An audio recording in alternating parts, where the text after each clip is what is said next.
2 മാസമായി ബഹ്റൈനിൽ ജോലി ആവശ്യാർത്ഥം വന്ന ഒരു സഹോദരൻ്റേതാണ്. അദ്ദേഹം പറയുന്നത് ഷിയാക്കളുമായി ഒരുപാട് മാറ്റമുണ്ട് നമ്മുടെ കർമ്മങ്ങളും മറ്റും. ബാങ്കിൽ അവർ അലി റളിയല്ലാഹുവിൻ്റെ പേര് ചേർക്കുന്നു. നിസ്കാരം അവർ എന്നും ജംആക്കുകയാണ്. ഇവർ യഥാർത്ഥത്തിൽ മുസ്ലിങ്ങളാണോ? ആദ്യമായിട്ടാണ് ഇത്തരമൊരു വിശ്വാസികളെയും സാഹചര്യങ്ങളിലും ഞാൻ വന്നുപെടുന്നത്. എന്താണ് ഇതിൻ്റെ സത്യാവസ്ഥ എന്ന് അദ്ദേഹം ചോദിക്കുന്നത്. ഷിയാക്കൾ, പ്രത്യേകിച്ച് ചോദ്യത്തിൽ വന്നതുപോലെ ബഹ്റൈനിൽ നല്ലൊരു ശതമാനം ആളുകളുണ്ട്. ഏകദേശം അഹ്ലുസുന്നയുടെ സുന്നികളുടെ തൊട്ടടുത്ത ഒരു വിഭാഗമായി, പ്രബല വിഭാഗമായി തന്നെ ബഹ്റൈനിൽ ഷിയാക്കളുണ്ട്. അവിടെ നമ്മൾ തിരിച്ചറിയേണ്ട ഒരു കാര്യം, കർമ്മങ്ങൾ എന്നതിനേക്കാൾ ഗൗരവപ്പെട്ടത് അടിസ്ഥാനപരമായിട്ടുള്ളത് അഖീദയാണ്, വിശ്വാസ കാര്യങ്ങളാണ്. കർമ്മപരമായ വ്യത്യാസങ്ങൾ ഇവിടെ സഹോദരൻ സൂചിപ്പിച്ചു. അവരുടെ നിസ്കാരത്തിന്റെ വ്യത്യാസം, അവരുടെ ബാങ്കിലുള്ള വ്യത്യാസം. എന്നാൽ അതിനേക്കാളൊക്കെ പ്രാധാന്യമുള്ളത്, ഗൗരവപ്പെട്ട സംഗതി അവരുടെ വിശ്വാസ ആദർശങ്ങളാണ്. കാരണം വിശ്വാസം എന്നത്, അഖീദ എന്നത് ദീനിന്റെ അസലാണ്, ബേസാണ്, അടിത്തറയാണ്. അതുകൊണ്ട് തന്നെ അവരുടെ വിശ്വാസ കാര്യങ്ങളെ സംബന്ധിച്ച് നമുക്ക് കൃത്യമായൊരു ധാരണ വേണം. ബഹ്റൈനിൽ പ്രത്യേകിച്ച് ആ ഷിയാക്കൾ എന്ന് പറയുന്ന ആളുകൾ ഇസ്നാ അശ്രിയാക്കളാണ്. അവര് ഇമാമിയാക്കൾ, ജഅഫരിയാക്കൾ എന്നൊക്കെ പേരിൽ അറിയപ്പെടുന്ന ആളുകളാണ്. അവരും അഹ്ലുസുന്നയുമായി ശക്തമായ വിയോജിപ്പുള്ള ഗൗരവതരമായ ചില ഭാഗങ്ങൾ ഇസ്ലാമിക ലോകത്തെ പണ്ഡിതന്മാർ ഉണർത്തുന്നുണ്ട്.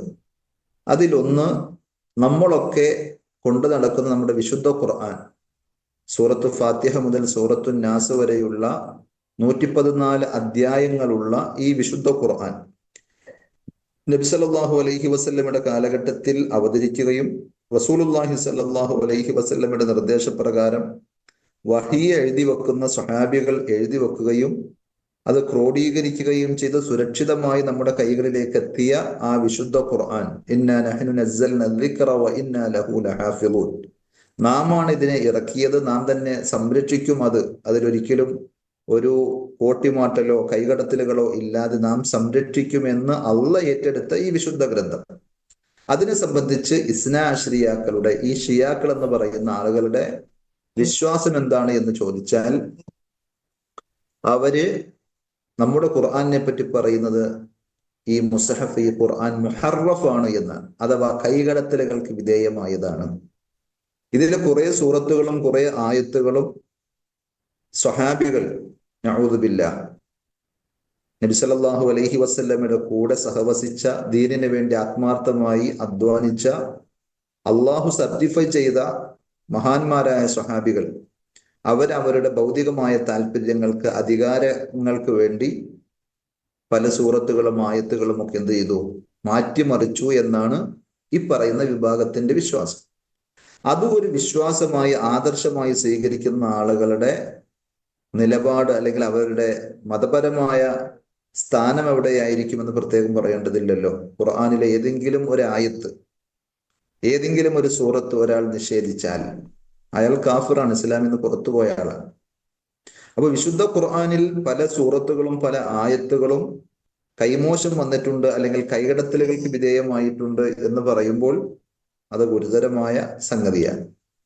പിന്നെ അവരുടെ ഒരു വിശ്വാസപ്രകാരം, അവരുടെ ഒരു ആദർശം സ്വഹാബത്തിനെ തക്ഫീർ ചെയ്യുന്ന ആളുകളാണ്.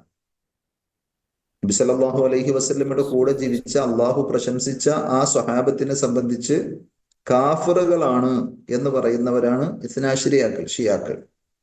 അതേപോലെ അവരുടെ നേതാക്കന്മാരായി അവർ കാണുന്ന ഇമാമിങ്ങൾ അള്ളാഹുവിൻ്റെതിന് തുല്യമായ കഴിവുകളും പ്രത്യേകതകളും ഉള്ളവരാണ് എന്ന് വിശ്വസിക്കുന്നവരാണ്. അഥവാ ഗൈബ് അറിയും, അതേപോലെ മറ്റു പല കാര്യങ്ങളും അള്ളാഹുവിൻ്റെതായി നമ്മൾ മനസ്സിലാക്കിയിട്ടുള്ള പടച്ചറബിന്റെ സിഫാത്തുകൾ, മറഞ്ഞ കാര്യങ്ങൾ ഒരാൾക്കും അറിയില്ല എന്നല്ല. യഅലമുൽ ഗൈബ ഇല്ലല്ലാഹ്, അള്ളാഹ് അല്ലാത്ത ഒരാൾക്കും അറിയാൻ കഴിയില്ല.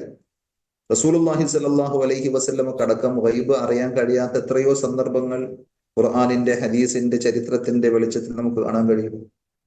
അപ്പൊ ഇങ്ങനെയുള്ള ഇസ്ലാമിന്റെ അടിസ്ഥാന വിശ്വാസങ്ങൾക്ക് എതിരാകുന്ന പല വിശ്വാസ ആദർശങ്ങളുമാണ് ഇവർ പേര് നടക്കുന്നത്. അതേപോലെ തന്നെ അഹ്ലുസുന്ന നമ്മൾ അംഗീകരിക്കുന്ന നിരവധി ഹദീസുകളെ നിഷേധിക്കുന്ന, ആ ഹദീസ് നമ്മളിലേക്ക് കൈമാറി വന്ന സ്വഹാബത്തിനെ തന്നെ മോശക്കാരായി മുദ്ര കുത്തുമ്പോൾ അവരിലൂടെ വന്ന റിപ്പോർട്ടുകൾ, അവര് നബി സല്ലല്ലാഹു അലൈഹി വസല്ലമയിൽ നിന്ന് കേട്ടു കണ്ടു എന്നൊക്കെ പറയുന്ന റിപ്പോർട്ടുകൾ പലതും അവർ നിഷേധിക്കുകയും എതിർക്കുകയും ചെയ്യുന്ന ആളുകളാണ്. നബി സല്ലല്ലാഹു അലൈഹി വസല്ലമയുടെ ഭാര്യമാർ, വിശിഷ്യ ആയിഷ റളിയല്ലാഹു അൻഹയെ പോലെയുള്ളവരെ ശപിക്കുകയും ആക്ഷേപിക്കുകയും ചെയ്യുന്ന അബൂബക്കർ സിദ്ദീഖ് റളിയല്ലാഹു അൻഹുവിനെ, ഉമർ ബിൻ ഖത്താബ് റളിയല്ലാഹു അൻഹുവിനെ ഒക്കെ ചതിയന്മാരും വഞ്ചകന്മാരുമായി പരിചയപ്പെടുത്തി അവർക്ക് എതിരിൽ ലഅനത്ത് പറയുന്ന, ശാപപ്രാർത്ഥന നടത്തുന്ന ആളുകളാണ്. അപ്പോ അവരുടെ വിശ്വാസ കാര്യങ്ങളാണ് ഈ പറഞ്ഞ ചോദ്യത്തിൽ വന്ന കർമ്മങ്ങളെക്കാൾ ഗൗരവപ്പെട്ടത്. അതുകൊണ്ട് ആദർശപരമായി അവർ നമ്മുടെ സഹോദരങ്ങളല്ല. അവരെ നമ്മൾ അകന്ന് തന്നെയാണ് കാണേണ്ടത്. അവരോട് ആശയപരമായി സംസാരിക്കാൻ കഴിയുന്ന ആളുകൾ സംസാരിച്ച് അവർക്ക് ദഅവത്തെത്തിച്ച് അവരെ ഹക്കിലേക്ക് ക്ഷണിക്കാൻ ശ്രമിക്കുകയാണ് വേണ്ടത്. അല്ലാത്തവർ അവരിൽ നിന്ന് അകന്നു നിൽക്കണം, അവരുടെ ഷർറുകളിൽ പെട്ടുപോകാതിരിക്കാൻ. പ്രത്യേകിച്ച് അവരുടെ തഖിയ എന്ന് പറയുന്ന ഒരു പ്രത്യേകത കൂടിയുണ്ട്, അഥവാ കാപട്യം. അവരുടെ ഉള്ളിലുള്ളതൊന്ന് വേറെ, അത് മറച്ചു വെച്ചുകൊണ്ട് ബാഹ്യമായി ഞങ്ങൾ അങ്ങനെയൊന്നുമല്ല, ഖുർആൻ അംഗീകരിക്കുന്നു, അല്ലെങ്കിൽ വേറെ ഏതെങ്കിലുമൊക്കെ രീതിയിൽ അവരെന്ത് ചെയ്യും, പറഞ്ഞ് കളവ് പറഞ്ഞ് ഒരു പുകമറ സൃഷ്ടിക്കും. അതിൽ പെട്ടുപോകാതിരിക്കാൻ പ്രത്യേകം നമ്മൾ ജാഗ്രത പാലിക്കണം. അള്ളാഹുവിനോട് നിരന്തരമായി നമ്മൾ ഹിദായത്തിൽ, ഹക്കിന്റെ മാർഗത്തിൽ ഉറപ്പിച്ചു നിർത്താൻ പ്രാർത്ഥിക്കേണ്ടതാണ്. വിശിഷ്യ ഷിയാക്കൾക്ക് ബോധപൂർവമായി ഇങ്ങനെ ആളുകളെ, അഹ്ലുസുന്നയുടെ ആളുകളെ ടാർഗറ്റ് ചെയ്ത് ഷിയായിസത്തിലേക്ക് കൊണ്ടുപോകുവാനുള്ള പ്രത്യേകമായ പദ്ധതികളും പരിപാടികളും ഉണ്ട് എന്ന് നമ്മൾ തിരിച്ചറിയുമ്പോൾ കൂടുതൽ സൂക്ഷ്മത പാലിക്കേണ്ടതാണ്. എന്നാൽ അവരുമായിട്ടുള്ള ക്രയവിക്രയങ്ങൾ, വാങ്ങൽ കൊടുക്കലുകൾ, മുആമലാത്തുകൾ, അതിന് കുഴപ്പമില്ല. അത് ജൂതനോടും ക്രിസ്ത്യാനിയോടും മുശ്രിക്കിനോടും ഒക്കെ നമുക്ക് ആകാവുന്നതാണ്.